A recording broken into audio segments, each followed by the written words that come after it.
From Hollywood, it's Dream Time.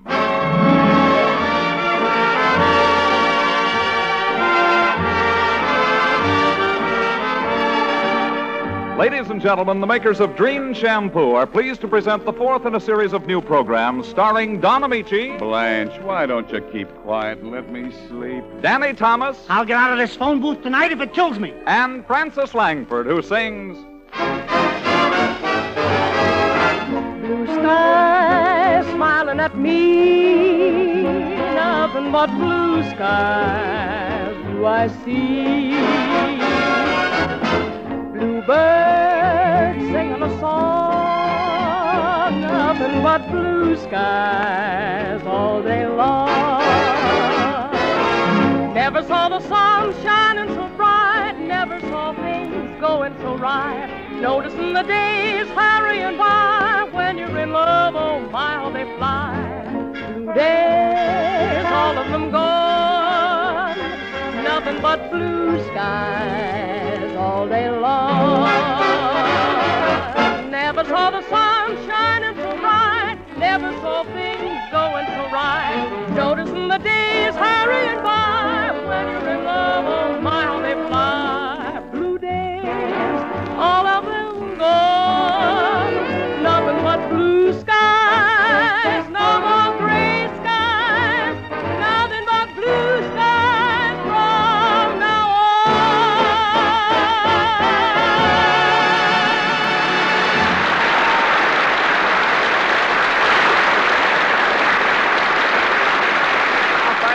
Thank you, Frances. Now, here is your host for the evening, Don Ameche.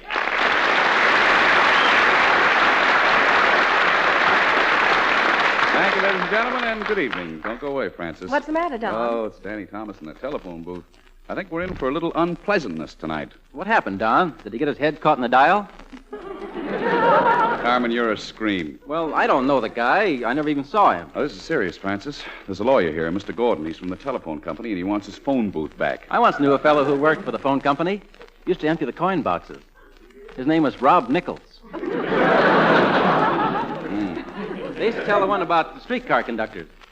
Rob Nichols, get it? Well, I thought it was funny. What do you expect? I'm only a band leader. Honey, why don't you take a couple of aspirin? Frances, I want you to stay right with me when we go to see Danny, and perhaps you'll be able to soften the blow and sort of manage things. Green leaves your hair so soft and yet so easy to manage. Now, what's that for, Toby? Well, I'm just running through my discourse on Dream, Don. Well, please be good enough to run through it someplace else. I never saw such a disorganized Mr. Ameche, I don't like to be boorish about this thing, but my time is limited. I'm trying a very important case in Superior Court tomorrow. Forgive me, Mr. Gordon. Briefs to prepare and all that, you know. Mr. Gordon, this is Miss Langford. I'd like her Miss to... Langford? Mr. Gordon? I thought the three of us would quietly... Naturally. It isn't my intention to resort to violence, but I understand this Tompkins fellow... Thomas. Danny Thomas. Yes. I understand he's not only taken possession of the phone booth, but furnished it completely and rented the front window to a watchmaker. Now, that's just gossip, Mr. Gordon. I'm sure we can... That remains to be seen. My client's the telephone company. Telephone company? How about getting me a phone for my new apartment, Jack? I'm afraid you have the advantage of me, sir. Carmen, he doesn't install telephones. He's their chief lawyer. This is Mr. Gordon from New York. How do you do? I'm Dragon from North Hollywood.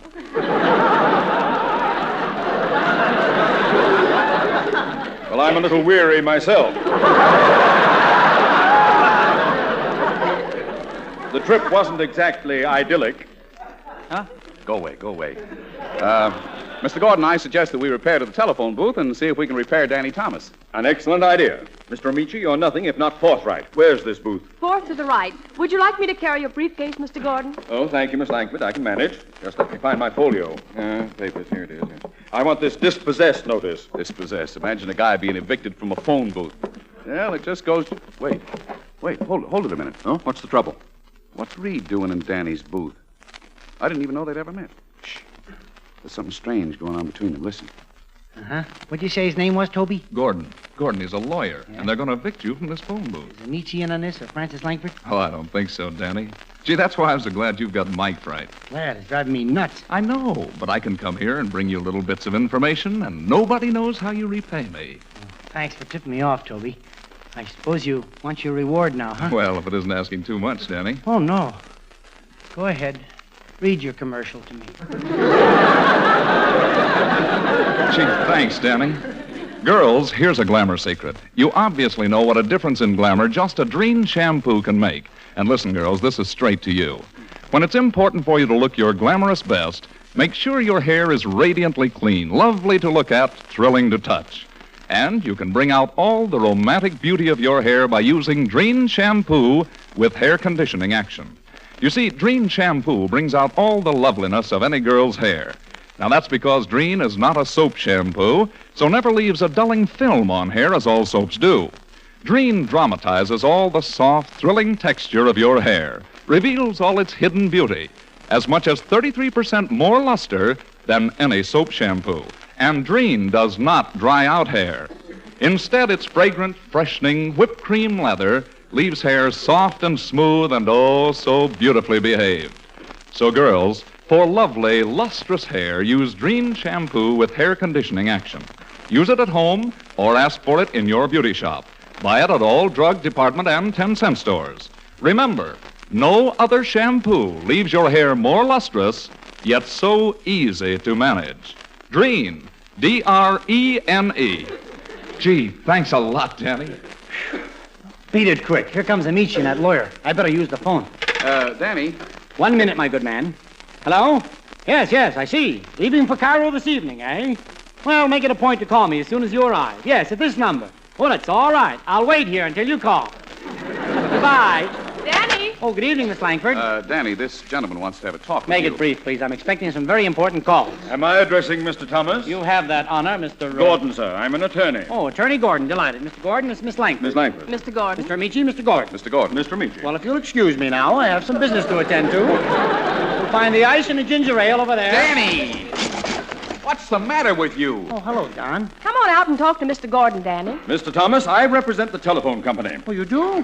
Fine. Well, I want you to fix this mouthpiece. It keeps dropping on my nose every time I listen. Danny! Come on out and talk to Mr. Gordon. Mr. Gordon is an attorney, and he wants you to get out of that booth. Here's the bill of particulars. Please, don't bother me with mundane affairs. It's not mundane, it's sundane.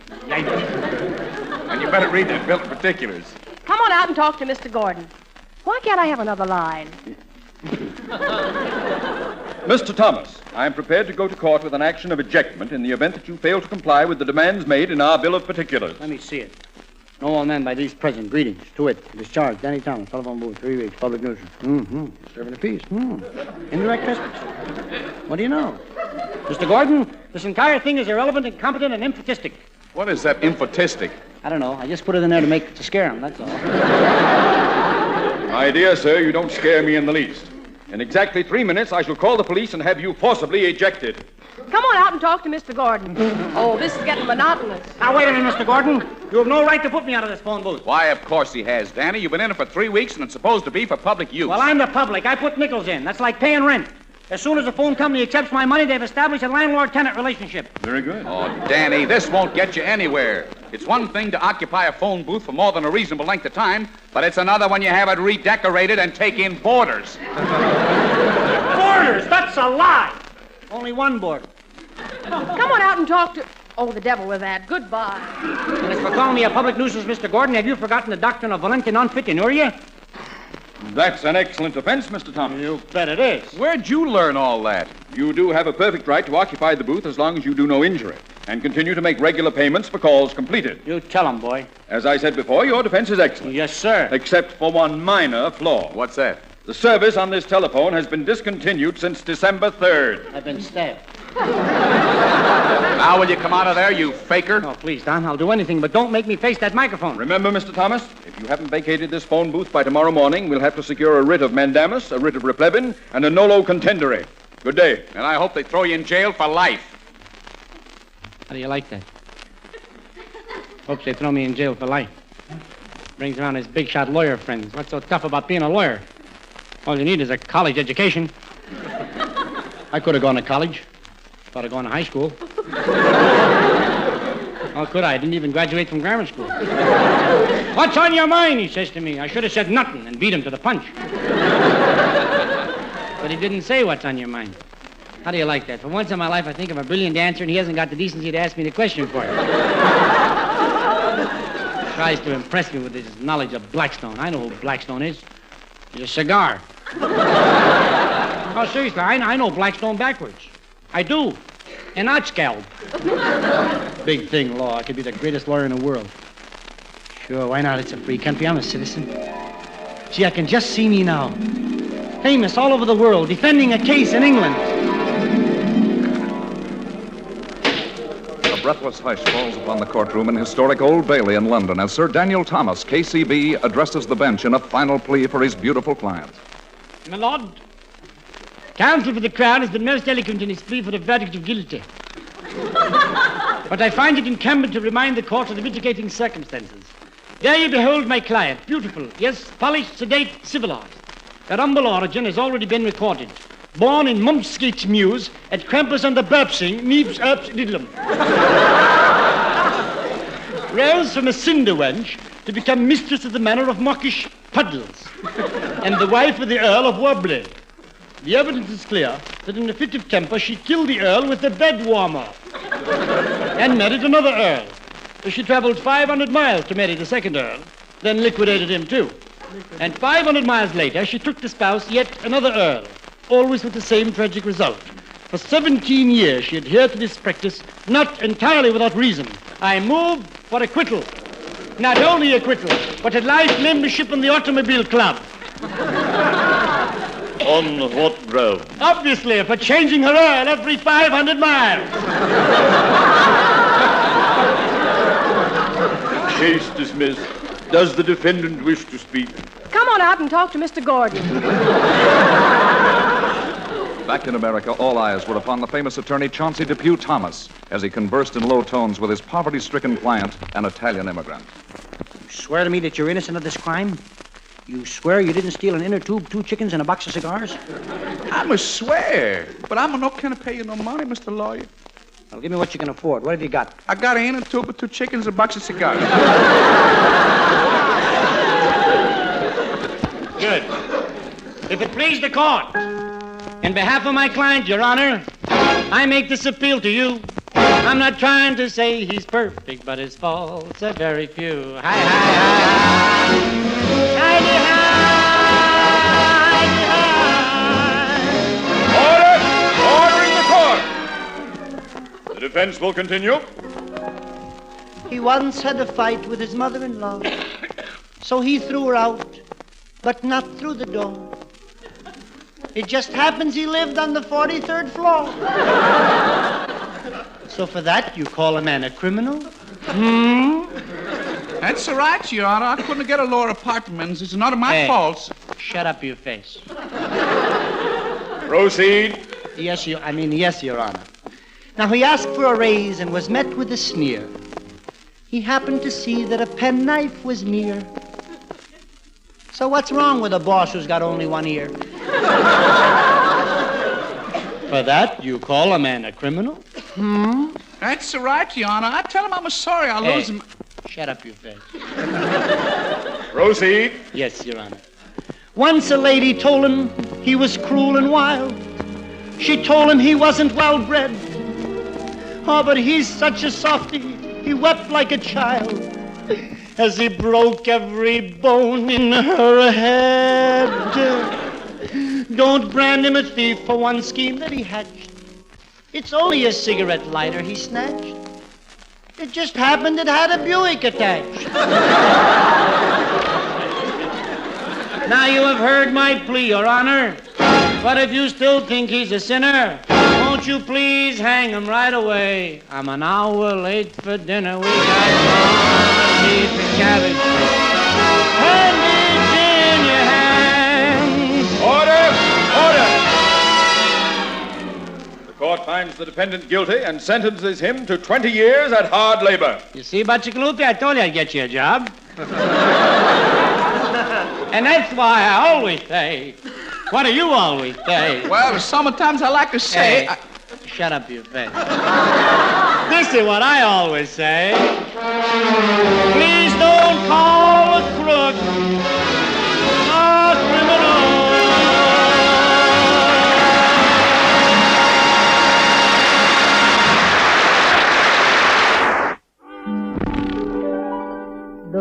rides we would take, the moonlight on the lake, the way we danced and hummed our favorite song, the things we did last, I remember all winter long. The midway and the fun, the Cupid dolls we won, the bell you rang to prove that you were strong, the things we did last summer, I remember all winter long. The early morning hike, the rented tandem bike, the lunches that we used to pack. We never could explain that sudden summer rain, the looks we got when we got back. The leaves began to fade like promises we made. How could a love that seemed so right go wrong? The things we did last summer, I'll remember all winter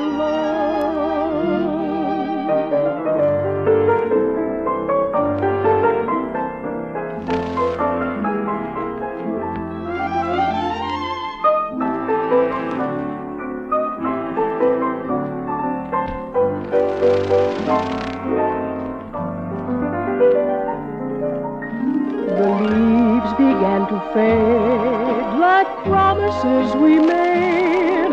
How could a love like ours go wrong? The things we did last summer, I'll remember all winter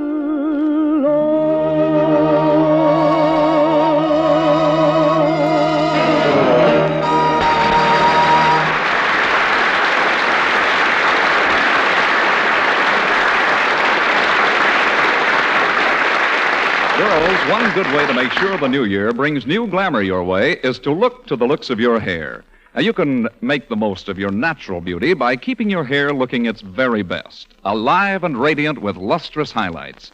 You can bring out all its natural luster and color brilliance by using Dreen shampoo with hair conditioning action.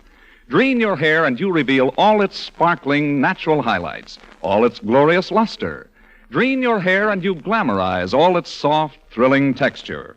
Dreen your hair and you remove all luster-dulling soap film and unsightly dandruff flakes, and Dreen's fragrant, freshening whipped cream lather leaves your hair silken soft, sublimely smooth, and oh, so beautifully behaved. Yes, for lovely, lustrous hair, use Dreen shampoo with hair conditioning action. No other shampoo leaves your hair more lustrous, yet so easy to manage. Dreen, D-R-E-N-E.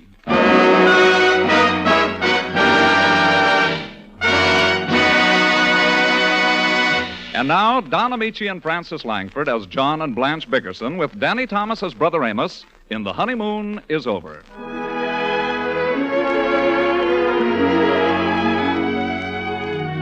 The Bickersons have retired. Mrs. Bickerson tosses restlessly, while her husband, John, victim of an obscure type of insomnia which manifests itself in constant and instantaneous sleep, exhibits the following symptoms of the dread disease.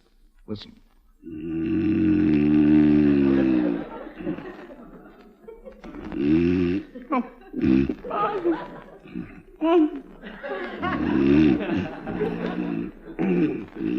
Well, I'm just not going to stand it another minute. John! John! Sit up. Come on, sit right straight upright. Take off that sleep shade. What's the matter, Blanche? You're making me a nervous wreck with that snoring. I haven't closed my eyes all night. There must be something you can take to stop it. Stop what? You're snoring. Oh, it's just your imagination. I never snore. John Bickerson, how you can have the audacity to... John! John! If you weren't snoring just then, what were you doing? Well, how do I know, Blanche? I was sleeping. Well, that kind of sleep is no good for you. Well, I love it. It doesn't leave you rested. I hope you haven't forgot that you start work at a new job tomorrow morning. Your last one, you gave up because you weren't wide awake Blanche, I didn't give up my old job. You quit for me. It's a good thing I did. You weren't making enough anyway. Well, the new job pays less. I know, but the hours are longer. Now, what kind of reasoning do you call that? Well, there's more time to advance yourself. You'd do a lot better, John, if you patterned yourself after my brother Amos. I hate your brother Amos. At least he's a go-getter. Well, then why doesn't he go get a job? He doesn't need to. Amos is a shrewd businessman. He can get things from people. He got plenty from me, all right. You're just jealous. He makes good everywhere he goes. Even in the Army, he worked himself up to a field marshal. He worked himself up to a buck private. You know very well we got word that they made him a field marshal. He was a private, and he was court-martialed, not field. Well, what's the difference? Court-martial, field marshal. Did you set the alarm clock? Yes, I set the alarm clock. What time did you set it for? I wanted you to give yourself plenty of time, and from now on, you're going to eat breakfast with me before you leave. Okay. When you get it ready, just call me downstairs. Get what ready? Breakfast. It won't hurt you to prepare breakfast for both of us. Lew Gooseby does it all the time. He brings it to Gloria on a tray. Blanche, why don't you let me sleep? Well, I like that. I don't let you sleep. You can say that again. It's your own snoring that wakes me up and makes me wake you to stop it, so you can get enough sleep so you won't be tired from sleeping the way you do. You can't say that again. You can't. Well, don't mix me up. I'm the one who never sleeps. I'm worried right now for fear you won't get up in time to go to work. I'll get up in time. I can dress fast. Your shirts aren't back from the laundry. Well, then I'll wear the one I wore today. You will not. You wear a clean one if you have to wash and iron it yourself. Okay. You say it now, but you won't do it. I will. You'd better do it now. Get up and wash your shirt. What? Go on. Get up and wash your shirt. Blanche, are you out of your mind? It's almost 4 o'clock in the morning. Well, by the time you get through with the shirt, you can start making breakfast. I never heard of such a thing. You know how I have to wrestle myself to sleep, and when I finally do, you lie there just waiting to wake me up like some jungle-prowling alligator. Alligators don't prowl in the jungle. Well, what do I care? You'd wash your shirt quick enough if you were going to see Gloria Gooseby. I don't need a shirt to see Gloria Gooseby. I believe that. Now, don't you start trapping me into saying things again. With that kind of bait, you'd be trapped every time, brother. Oh, Gloria Gooseby. I wish I'd never seen the woman in my life. So do I. You're not the same person you used to be, John. What's the matter now? Whenever you're alone with me, you just sit and mope. I don't mope at all. I'll bet you're sorry you married me. I am not. You never say you're happy. Well, I feel very happy. Well, then why don't you say it? I'm the happiest man in the world! Now, are you satisfied? No, there's something missing, John. All our friends have such fun. With their children, I mean. The Gooseby's have a baby. The Flafters have a baby. And yesterday, the Marvins had a baby. Everybody has a baby. Blanche, it's 4 o'clock in the morning.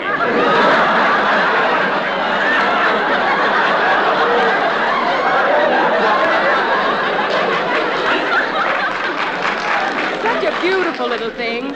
Weighed 8.5 pounds. That's wonderful. They haven't decided on a name yet.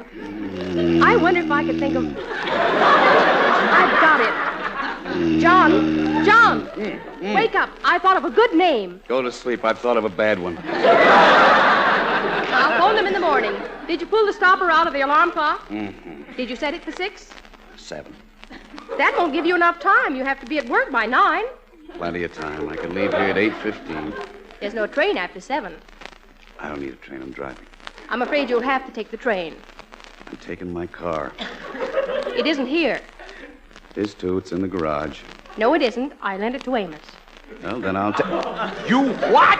I lent your car to Amos. He wanted to go to the racetrack. Blanche, no. No, you couldn't. Not my car. Don't get so excited. He promised to bring it back Tuesday. Tuesday? It's a new car. He can't drive. He hasn't even got a license. Why did you do that? Well, he wanted to go to the racetrack, and he'd have to get up so early if he took the train. But it's all right for me to take a train, huh? It's all right for me to go without sleep. And I'm going to work, not the racetrack. Well, Amos has a chance of making a lot more money than you. Now, look, Blanche. Maybe you wouldn't have to go to work either if you'd get friendlier with Amos. Now, He Blanche. meets the right kind of people and always manages to figure out some money-making scheme, and he's bound to be a millionaire. Then why does he keep borrowing from me? If you're foolish enough to lend him things, you shouldn't complain. Go to sleep. Go to sleep, she tells me. Sleep. I waited 4 years for that car. Never even had my hands on the wheel. And she gives it to that irresponsible maniac. Tomorrow morning, I'll have the pleasure of opening my garage door and not finding my beautiful car. You won't find the garage door either. Why not? Amos knocked it off as he was backing out. Oh! The garage was too narrow anyway. Go to sleep, John. Oh, what are you going to do with a woman like that? This is too much. The car is too narrow. Never be able to sleep again as long as I...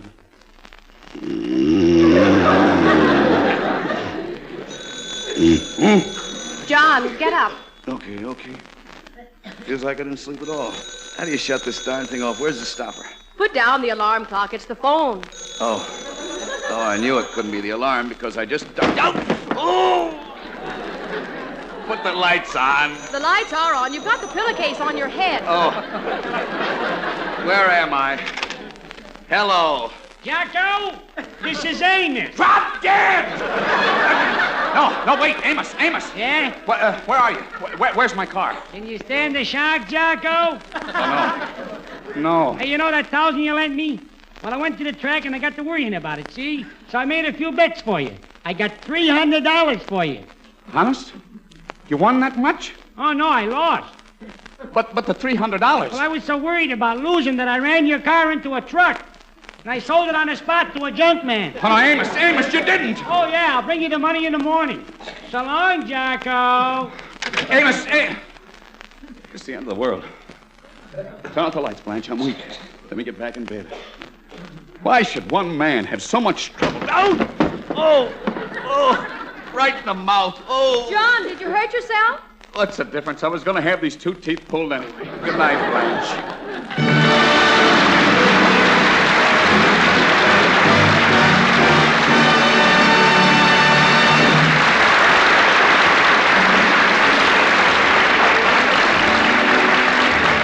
This is Toby Reed reminding you, for lovely, lustrous hair, use Dreen shampoo.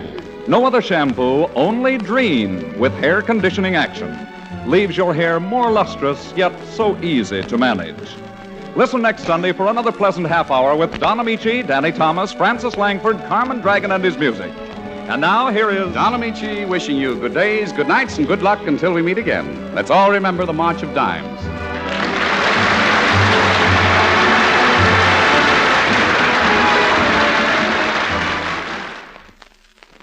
Everybody's talking Dreft, the greatest dishwashing discovery in 2,000 years. Dreft, D-R-E-F-T, Dreft. Procter & Gamble's sudsing miracle that gets dishes so clean they shine, even without wiping. Yes, it makes even glasses sparkle like jewels. Dreft simply can't leave any streaks on dishes the way all soaps do. Why, with Dreft, your nicest glassware positively shines. Dreft is kind to your hands, too. Get Dreft in the bright green package. That's D-R-E-F-T, Dreft.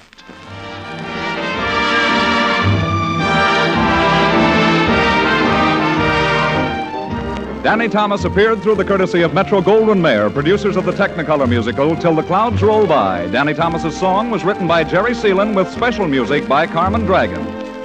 Some managers of American households may not realize that saving used fats is more important today than ever. To help get more soap, fabrics, and other needed items, save used fats. The need is urgent, the reason's sound, and dealers now pay more per pound.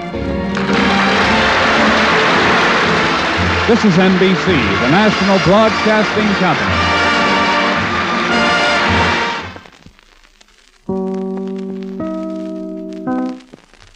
KFI, Los Angeles, Earl C. Anthony, Incorporated. Dentine. Swing the Dentine way. It's refreshing, you will say. Dentine chewing gum, it's keen chewing gum. Buy a pack today.